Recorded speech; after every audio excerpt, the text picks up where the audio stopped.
aspiring entrepreneur. It is my pleasure to introduce Lanre on McMinnday Bay.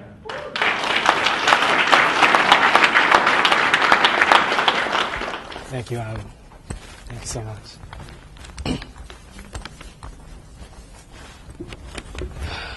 How you guys doing? Thank you for having me here. Where's Sonia? Thank you. Thank you for making it possible. I got a little clicker here. Okay. Yay for this clicker. The first time using a clicker. I just wanted to touch on what you said early on about how government shapes what happens with the system, within the correctional system. I think we need to remember before what we know as government now, it was the people that made the choices. So I think we've gotten to a point where we give too much power to the government, quote unquote government, and forget that we as a collective have the power to make a difference. Just like the ocean, there's a drop in the ocean. Together, they make a big wave. So I think we need to remember that we always have the power. If we don't like something, get it changed. It's that simple, But I know there's bureaucracy. So to start, my name is Lanre Onibinde, and thank you, Alan, for that wonderful introduction. I got involved with a program that teaches you how to get a job with a criminal record. And I mentioned to Alan that I published a book, and he in turn told Shanice. And overnight, they got me involved with this. And I'm very grateful. Thank you, guys. Excuse me. To begin my story, there's a series of misfortune brought me to the point where I got to publish this book, independently published this book, 27th Letters.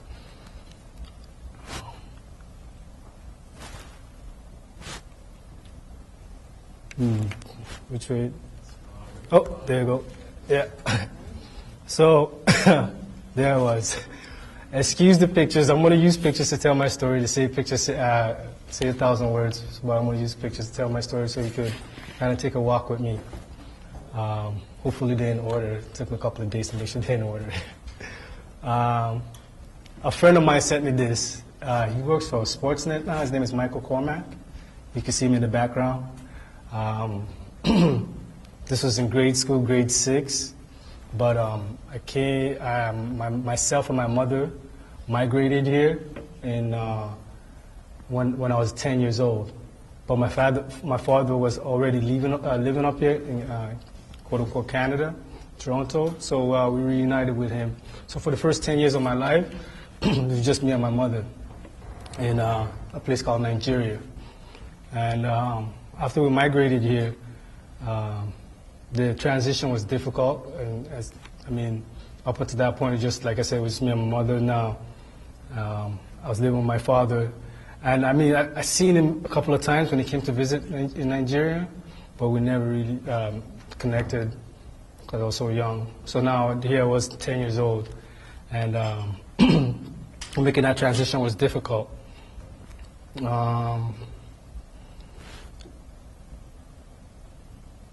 I think for my father, I don't know what it is. I'll touch on it later on. But we had a hard time connecting. And he would physically abuse me,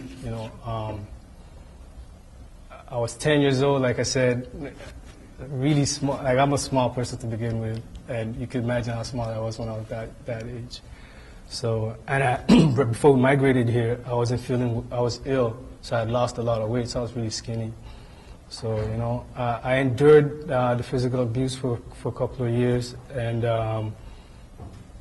my elementary school years, we're okay, but one day I was getting beaten to the point that neighbors called the cops, and I was actually taken into children's aid care for like 3 months. So, just going through that transition was really tough. So school provided a nice escape for me. So, I enjoyed going to school, plus I was into sports.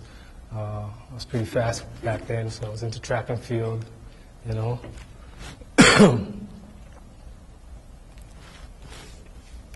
So moving on to high school. High school, high school started with a few misadventures. You know, with the problems at home, I seek allegiance with, outside of the home. You know, a lot of. I hear you guys talk about programs, and I've seen programs being given out that they're taken in prison. And I think a lot of programs, as I go on, that we need to really concentrate on is getting people connected back to their family, or just having this family mentality, instead of looking at each individual as just, oh, that's that person or that family's problem. It's our problem, you know. Each person's problem is our problem. So in high school, by the time I got to high school, my mother was suffering from postpartum depression. At that point, my siblings were born, my brother and sister, Victor and Lola. And the responsibility of the home fell on me because the relationship between my dad and my mom deteriorated. And he was actually on his way out at that point. And so when he left, it was just myself, my siblings, and my mom, who was ill. And to compound her postpartum depression, she turned to alcohol. So that made it so much more difficult, you know?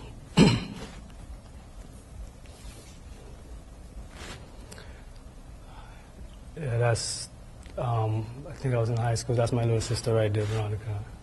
You know, a lot of the pictures I have is by accident. I don't know, you know, I think some of them were, the mother of my daughter had them. But most of my family pictures were lost when I got incarcerated. I'll get into it later on. But yeah. And in high school, I actually enjoyed, aside from sports, I'm really into theater, you know. So I was in a student of the month, and I was in the theater group. Co-op. During co-op, I actually worked at an independent theater company called Trinity Basement Theater. They were Queen and Sherburne, I believe. No. Dundas, I believe. And Sherburne, I can't remember, but right beside Sherburne Station. It was in the basement of the church, right beside Sherburne Station. And yeah, so that was me and my siblings, you know, taking care of them. Despite the hurdles I had to face, you know,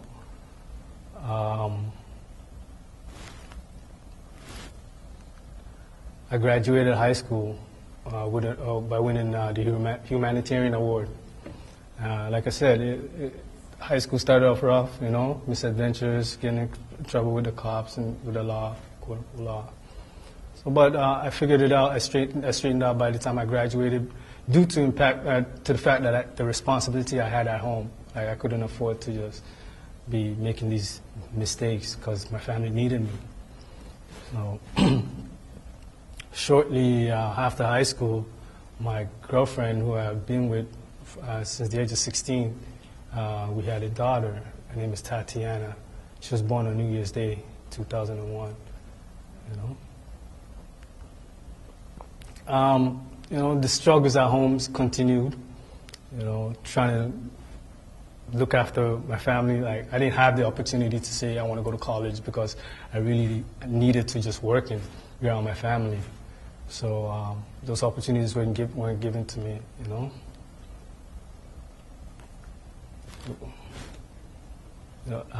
This was me at Disney World, I believe. The year was January 2002, and 2002 is a significant year because, you know, on August 13, 2002, there's a neighborhood that most of my friends grew up in. It's called Teasdale.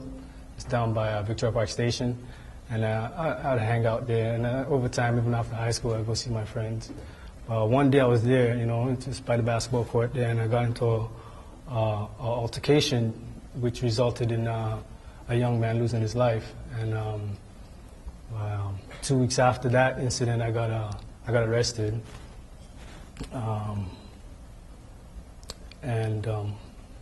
So there I was, locked up.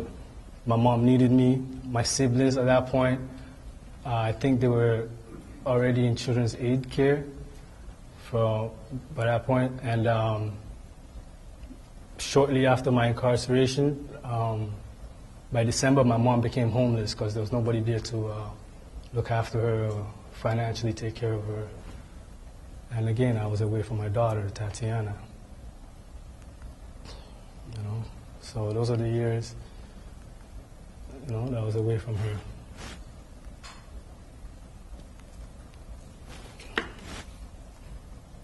Those are my siblings, again, over the years of me being away.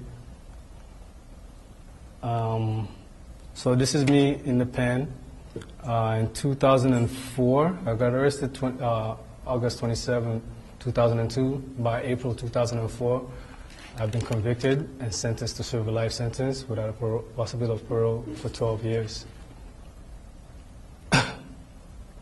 You find out who your true friends are and what's important at that point, I often liken it to, you guys remember the book Finding Waldo? Yeah.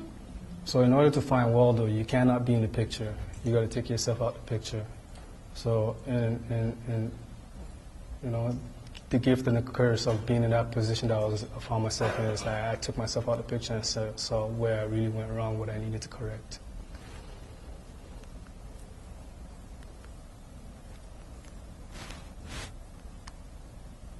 So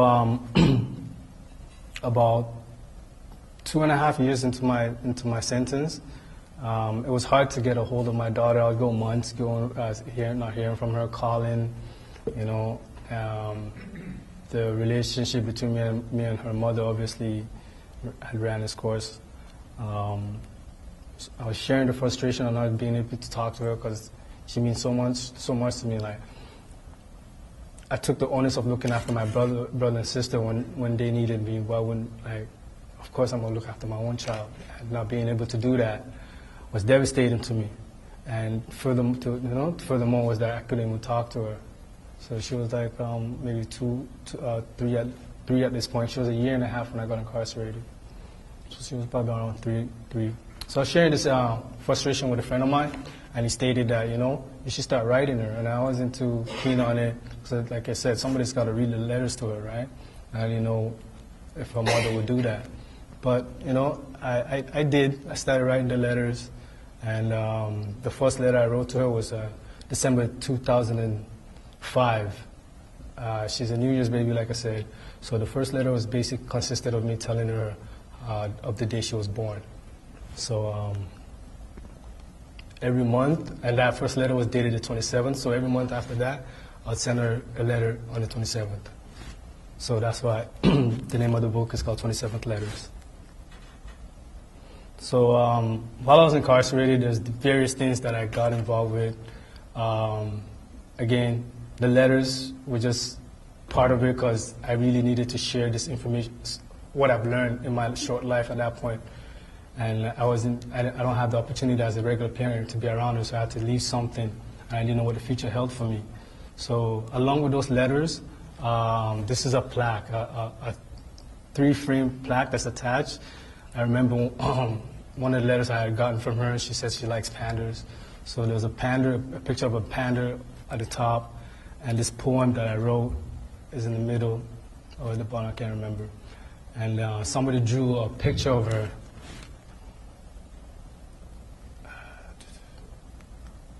Trying to press this. There. So that was some of that art guy. So much talent and oh my God, the talent in prison is disgusting. Like, disgusting. I'm serious. There's a lot of, like, I meet guys and I'm like, buddy, what are you doing here? Like, do you know what you're worth right now? It's crazy. It's crazy, And that's one of the guys, that kind of helped me throughout the time. His name is John McLeod. And the guy on the far left was the one that suggested I write my daughter.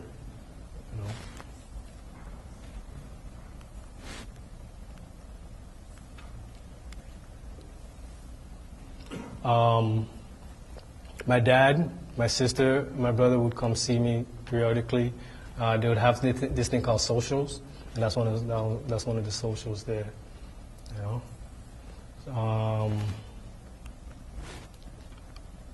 Before I go there.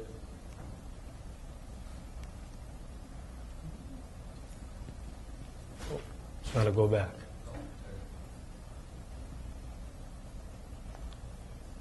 Go back one more.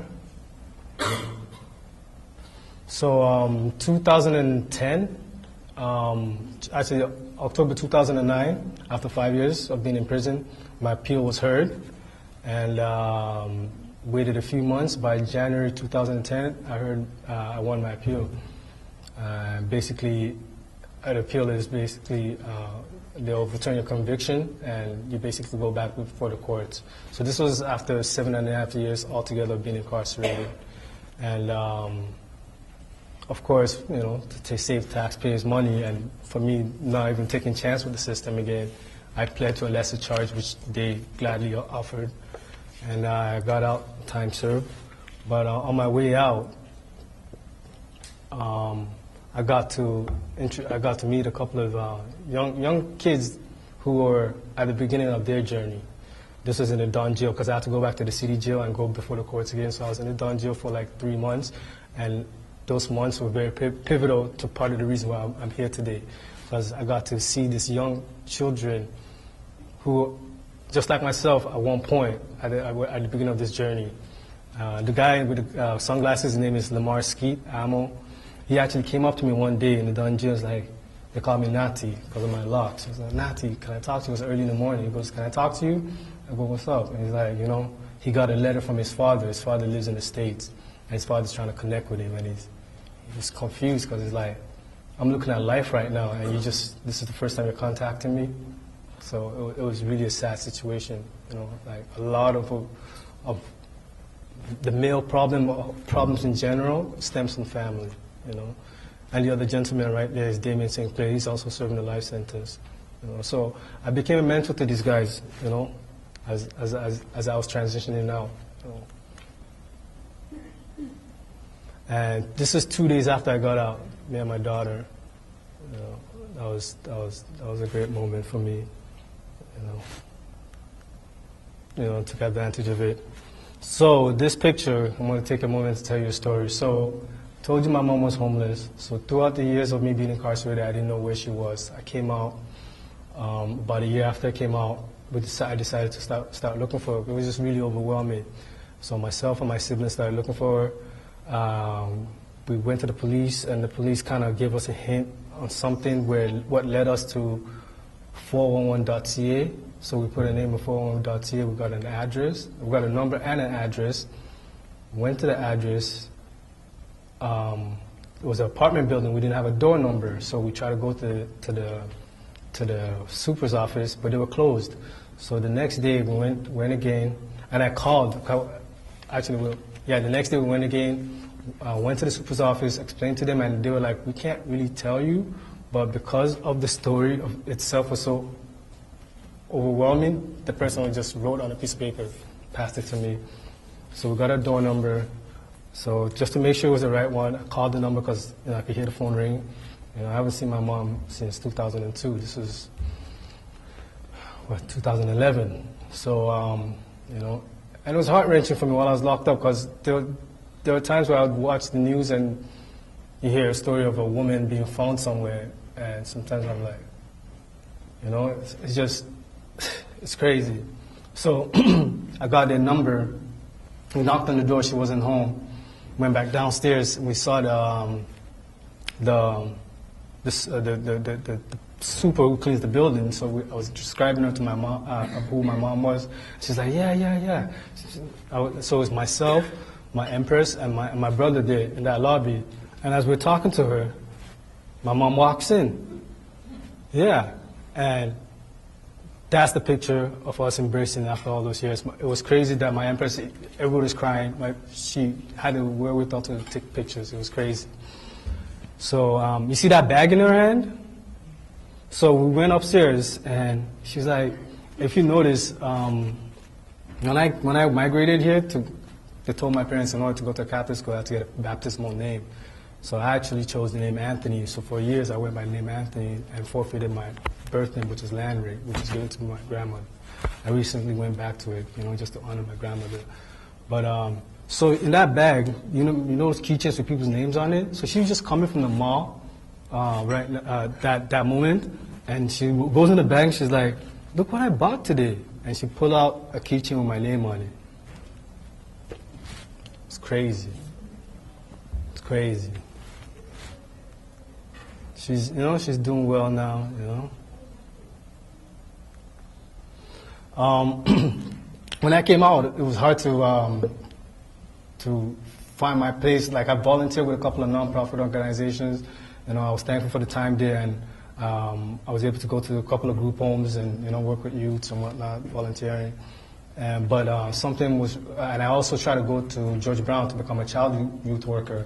But funny thing happened is that George Brown sent back my application and said, something is wrong with your SIN.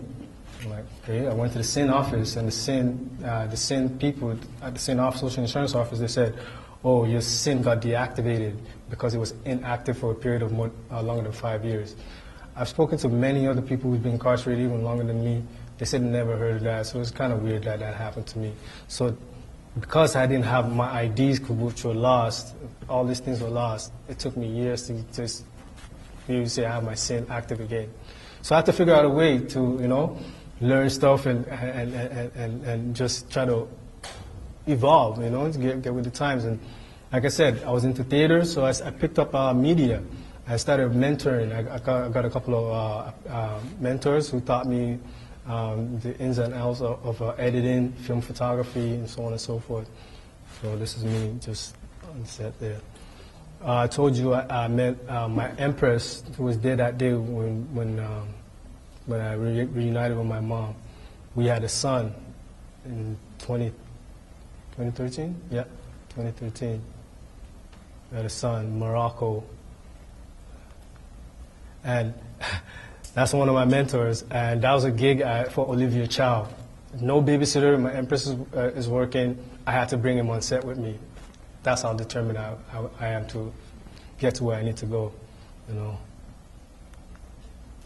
Leading up to, after I came out, I realized, the letters that I wrote my daughter were very valuable, and I feel like I needed to share them with the world. So I decided to turn them into a book. And leading up to me publishing the book, I had a couple of fundraisers to help, and Socrates was the headliner. He's a major guy in Canadian hip hop, so I got him to headline it. Just do some fundraiser. There he is. One of the organizations that I've connected with right away was FEET. I'm pretty sure some of you guys know Jessica and Derek. I know Tanya does. Hi, Tanya. So I know Tanya because of them. So I connected with FEET. I love what they do, and I'm all for them. I'm all for them. I remember clearly after I got convicted, thinking to myself, I wish I had somebody, some organization, somebody who could talk to the mother of my daughter and just kind of explain how things are for her, would be. And it's ironic, like they started shortly after, And they've been great supporters of everything I do. So they came to my event and spoke.